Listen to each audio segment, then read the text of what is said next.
Welcome back dear students, हमारा typing test जारी है। जी बेटा, आप अपना तारफ़ करवा दें। जी सर, मेरा नाम अब्दुल अली है।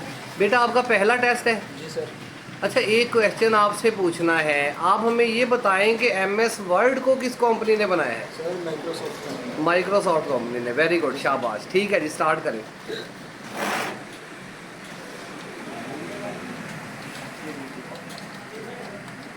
हाँ जी, ये बच्चा तो लायक है।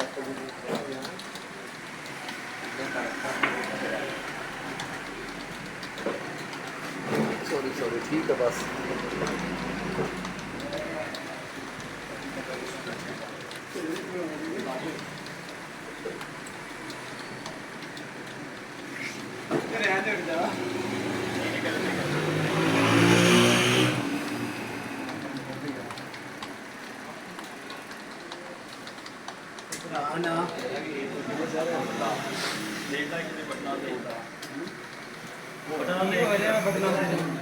क्या हुआ? रीसेट कर लें रीसेट।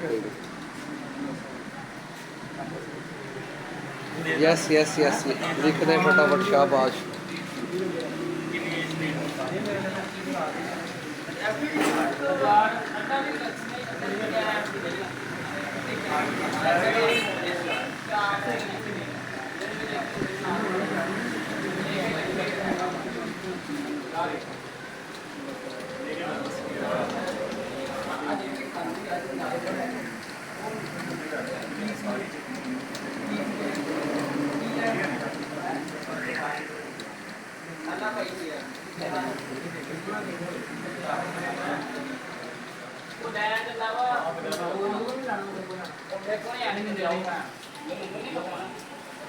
जी रहमान अली, आपका स्कोर है 49।